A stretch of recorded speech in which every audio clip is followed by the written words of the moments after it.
Today we're going to talk about, am I mod or am I mascot? And I'm ready to reveal a secret code today for the contest.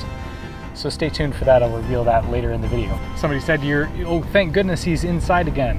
Well, today I'm outside again. And the reason I'm outside is because this was a location where we actually used to shoot a lot of videos when we needed somewhere to go that had some green space. So this is where we would go. Excuse if there's a bit of wind and a bit of tennis playing. I'm at the Parkinson Recreation Center, which is basically across the street from the old HQ.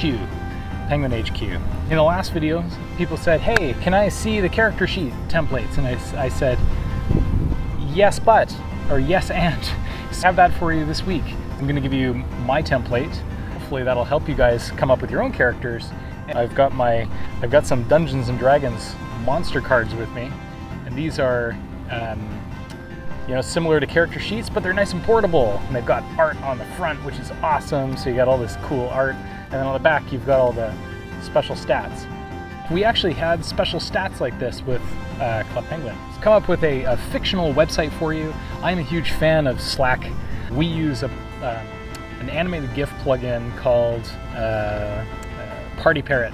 We've got Club Parrot, and if you go there, you'll find the character sheet template that I would use, as well as some example templates. So in there we've got Pookie, and we've got Jetlag Guy, and Harry the Hatchet Guy, and this will give you some ideas of what what a fictional burb might be like.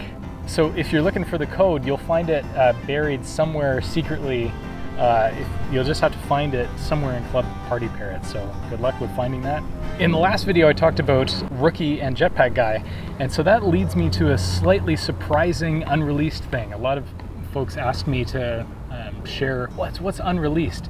It was something that I'd pitched, and it was something I really wanted to do, and I was really passionate about it, but it's probably for the best that we didn't actually do it. Because we would have had to support it on an ongoing basis, but I think it would have been cool. And it actually ties back to, of all things, the Muppets World Tour party. So let's talk about the Muppet Party for a second. To me, that's an example of something, I can't even tell you how much I love the Muppets. And I'm not the only one like this who worked for Penguin at the time. A lot of us were super, super passionate about the Muppets. That, though, is a party where maybe, possibly, it wasn't something that fans wanted as much as we did. Sorry about that. Yeah, it wasn't really a huge success, I don't think. One of the things that we love about the Muppets is that they're just, that it's a humor that appeals to adults as well as kids. There's like these sort of insider jokes in it. It's oddball humor, and what I also really like it from a video production standpoint is it's more like acting. It's more like live action. So if you have puppets, you can act with them and enact really crazy scenes and fun stuff. We had a pitch with Muppets, and the idea was that we would make Rookie and Jetpack Guy into custom Club Penguin Muppets. They're real Muppets made by the Muppets team about Penguin. I thought, wouldn't this be cool, because it might actually get people into the Muppets? Because I think the Muppets are awesome. The idea that we could introduce Muppets to the Penguin audience, to me, is really exciting, because that show is just awesome. I love the Muppets. I love Jim Henson's work. He's one of my greatest inspirations.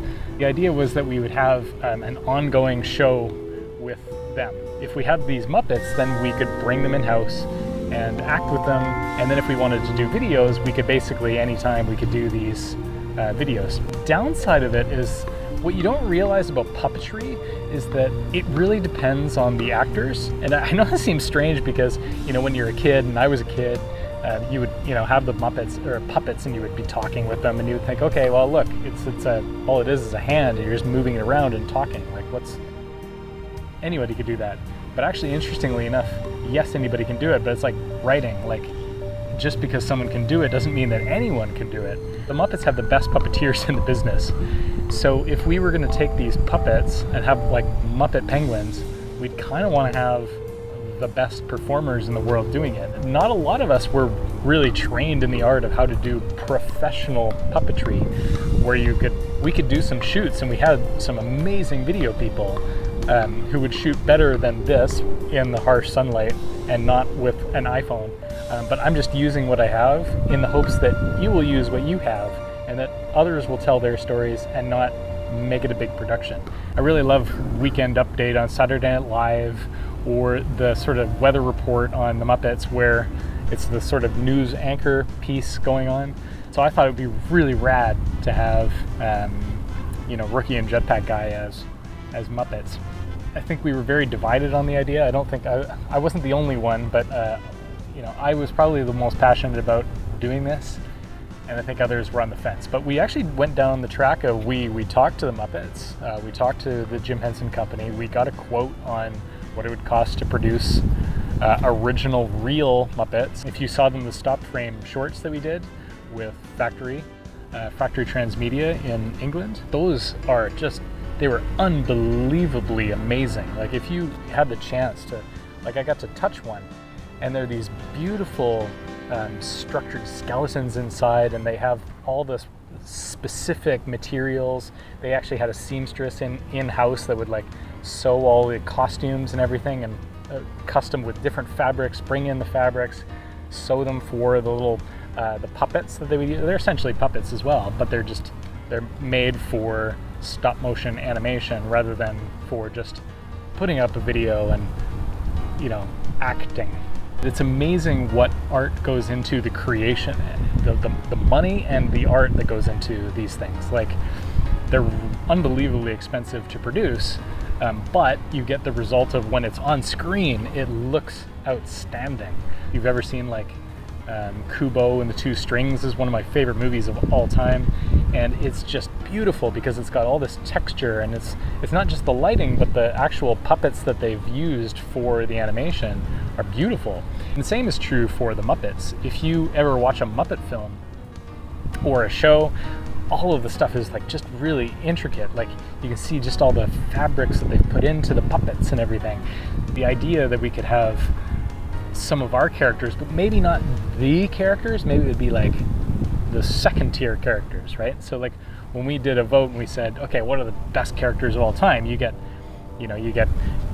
Rockhopper, you get Antarctic, they end up being in the top, like Gary the Gadget Guy, Herbert. Those are sort of your A-class characters. And then you have the sort of the cult following characters that everyone loves, but they're not quite as popular, so they're like the B tiers. Your Jetpack Guys and your Rookies, they're supporting characters. They're not the leads, they're the supporting. In Star Wars, you have Boba Fett is this cult classic character. So he's significant enough that he is interacting with the main characters, but he's not the main character. One of the things that I really wanted to do with the Mascot characters, these two mascots, Rookie and Jetpack Guy, the first thing I wanted to do was a music video. This comes back to the fact that there was always a little bit of confusion with players as to, is this a character? Is this a mascot, or is this a mod? Because we always had that fourth wall break. You had characters that were like your Antarctics, your Herberts, your Rookies, but then you had the mods. I thought it would be really funny if we did a cover version, because it was Muppets, and I loved the first reboot Muppets movie with Jason Segel. It's still one of my favorites, all-time favorites. Instead of Am I a Man or Am I a Muppet, we do Am I a Mod or Am I a Mascot? I think to some players it was confusing as okay, is Business Moose a mod or a mascot? It was smart of us over time to make it clear that it was these are people that operate, make that a lot clearer to younger kids who probably didn't understand the difference between the two, because they were ultimately still penguins that are famous that walk around. So anyways, that was just one thing I wish we had have done was, am I a mod or am I a mascot? There are over 1,000 people that worked on Club Penguin. 1,000! I think there's 1,000 other people that have interesting stories to tell. And that brings me back to, spoiler alert, if you'd walk on with a famous mod character, you'd get swarmed. So if you logged on as screen hog, you would get just absolutely swarmed. We're actually really introverted, so the idea of like 100 people just like stepping on you just was a bit of a nightmare, actually, in a lot of ways. It was quite overwhelming. But there was something really cool there, and like because people were really excited. It's where there was a whole bunch of people on there just interacting, and emotes are flying and people are dancing.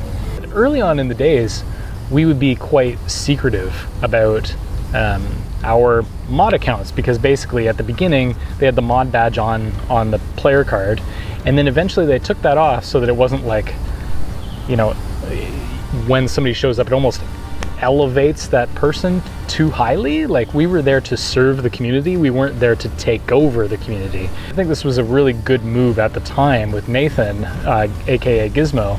He said, let's keep this secret, everybody's got a sort of secret identity. But later on it became apparent that it was like, there's all these people that have these cool stories to tell, that are really creative, that maybe working as like a PSR or just writing you support emails, but they're a really talented musician, or they're a really talented artist, or they're a really talented graphic designer. And each one of these people have their own cool story to tell, and they have their own unique angles. And so with the spoiler alert, that was a show where I thought, hey, wouldn't it be cool if we showed the team, all of them? What if we took it and said, there's 1,000 mods that people can meet? It's not just 1 or 2 or 3 or 4 people that are like elevated to some sort of unrealistic, and, you know, in my case, I felt like sometimes undeserved stature. Don't elevate people beyond what they are, just they're humans, right? But also they're cool humans. So wouldn't it be cool if every day you know, if you logged on, you might actually just meet a mod? How cool would that be? So that's where we started slowly like unveiling everybody's penguin names. So it was like everyone had a public persona penguin, and then for those who needed to police the site and moderate, of course they also had their secret moderator penguins. But you have to have secret penguins to go and test stuff. You'd have to have secret penguins to go and moderate stuff. I had to have a ton of different penguins so that I could perform different roles. That's the interesting thing about mods and mascots, is they're still ultimately just a penguin account. You would just log on as a penguin account.